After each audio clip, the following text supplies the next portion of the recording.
Pioneer Pet Products, and I'm going to walk you through the process for cleaning your pump. Whether your pump has the transformer that looks like this, the USB transformer, or the plug that attaches directly to the end of the cord, the pumps are all the same. Whether your fountain is plastic, stainless steel, or ceramic, the pump is the same for each of those, and so this process will work. We recommend that you clean the pump each time you change your filter, which is between 2 and 4 weeks, depending on how many pets you have using the fountain. We are asked, are filters even necessary if you're using fresh water or distilled water? Even with water that is distilled or purified, we do recommend that you use filters because those help to remove any debris that ends up in the water, such as dander, fur, or other things that come in from the air. So to clean the pump, the first thing is, if you see hold the pump so that it's facing you with a spout on the top and the left and the cord going away from you, then just turn it to the right and you'll see there's a seam that goes from where the spout exits the housing all the way to the suction cup feet, and that actually goes all the way around the pump. That is the first piece, that represents the first piece you have to take off. That's the cover. So you just slip your nail in that seam. If it's the first time you're taking it off or you're having a little bit of a challenge, if you use something with a very fine straight edge, such as a screwdriver that you can use to fix your glasses, pop that in there. You want to come off just like that. The second part is the stator. It does have the lever that regulates the flow attached to it, so when you remove the stator, do ensure that lever stays attached. Also, just stick your nail in and it'll pop off like so. The final piece to remove before cleaning is the impeller. You'll notice there are 3 blades.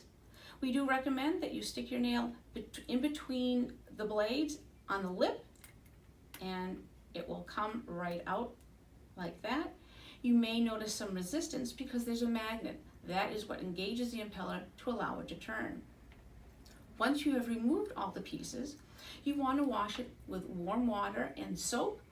To clean everything, you can use the brush that we have available, and at the bottom you can unscrew this part of the brush that will allow you to get into all the areas such as the spout, in the impeller housing.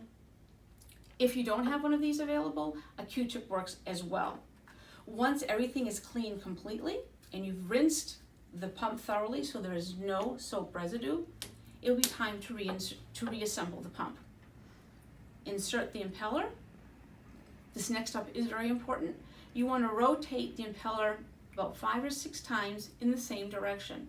It doesn't make a difference which direction, but it must be done in the same direction to ensure that the magnet re-engages with the impeller so that it will turn.